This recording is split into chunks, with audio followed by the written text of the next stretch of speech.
Hey guys, in this video I'm going to be talking about co-sleeping with the Chicco next to me, but also co-sleeping in a bed.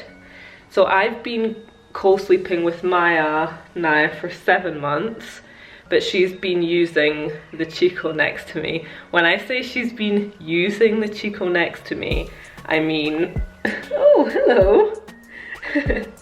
I mean, it's been there and she has been going into it, but she does end up in the bed. So this is our setup. This is the Chicco next to me co-sleeper.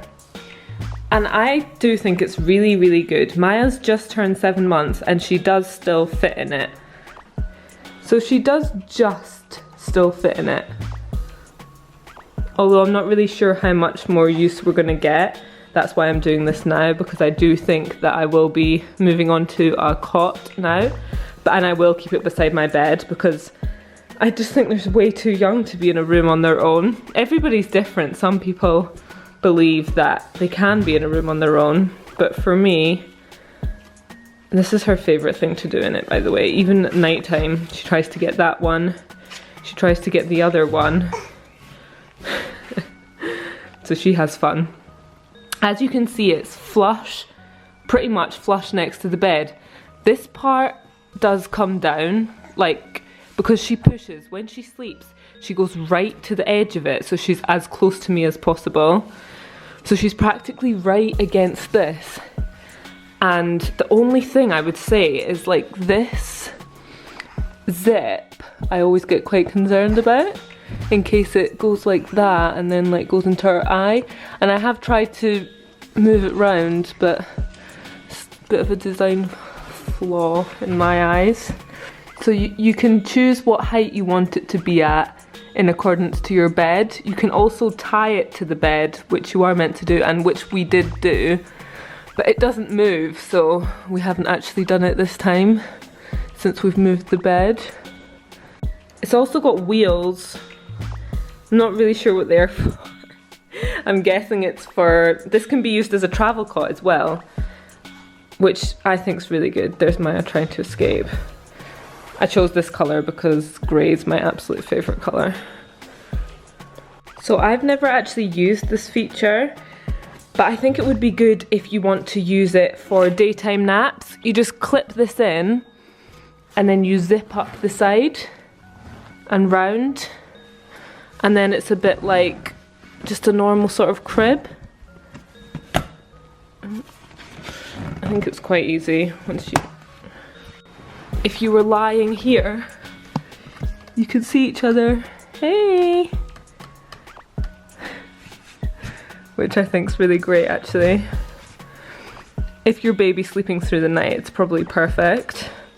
Maya doesn't sleep through the night yet.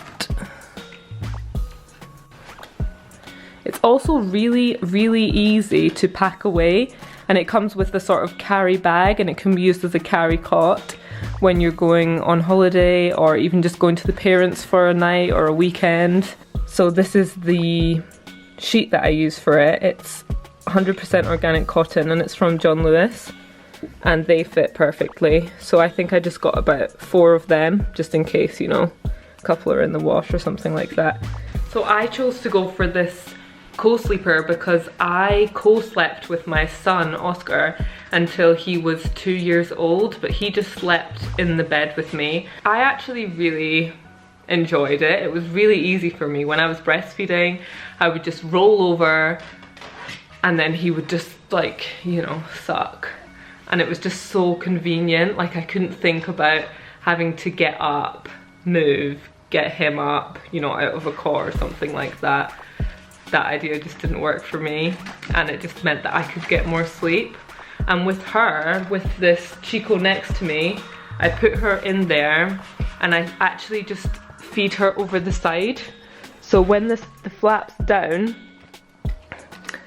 I just basically put my boob over the top and feed her over the side, and just do that all night. And it really, I actually think it's really, really easy. So I can do both by lying down over the side of the Chicco next to me.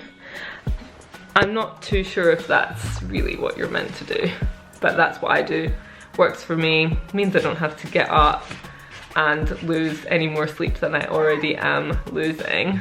Although at some point in the night, at about like 5 o'clock in the morning, she might get a bit moany, and then I just think it's easier just to put her in the bed and she goes to sleep straight away. Although I wouldn't recommend it, because I've definitely, you know, set my bed, or whatever the saying is. Now I have to lay in it. You know, once you start something, you are continuing it, because, you know, they are creatures of habit. So co-sleeping definitely has to be done safely. So personally, I wouldn't be putting my duvet over Maya. I would put her in her own sleeping bag. These are Maya's sleeping bags. So they just go inside. You pop the buttons so that, you know, basically they can't wriggle them over them. Another safety trick is to not put your pillows near the baby. So if baby's in bed with you, I would move pillows to the other side. Sometimes I don't even use a pillow if she's lying next to me, just to make sure that it doesn't go over her head or anything like that. Also, if baby's in bed with you, I would definitely suggest either bedsides, which you can get from any sort of store, or I have my co-sleeper beside the bed, so if she's in the bed with me, she can't roll out because the co-sleeper is right there. And I'm always on the other side of her if she was in the bed. I also personally wouldn't have anything else in the co-sleeper. Like, I wouldn't give her any cuddly toys or anything like that, just because, you know, that's just another hazard. If baby's showing any signs of sitting up or standing up, the Chicco Next to me has definitely had its time, and it's time to get either into a cot or into the bed with you if you want to continue co-sleeping with bedsides. So the pros are that you're close to baby, you know, you can sense if anything's wrong with baby, if their breathing's changed, or if there's anything you need to do, if they're coughing up milk or anything, you know, you get it straight away. And baby's close to you, so they feel more comfortable. I've heard that it's better for their hearts. Don't know if that's true. The cons, I would say, is that if baby is in bed with you, then, you know, somebody might get chucked out of the bed. If you've got a third, your partner or your husband might get chucked out of the bed. You'll probably need to change your sheets more often, because you might get something on the sheets, the baby might be sick in your bed, or those sort of things. But if they're in the Chicco Next to me or any other co-sleeper, that kind of eradicates that sort of problem, which is really good. So this really worked for us, and I hope you enjoyed it, and I hope that you can co-sleep with your children. Thanks, please subscribe, bye.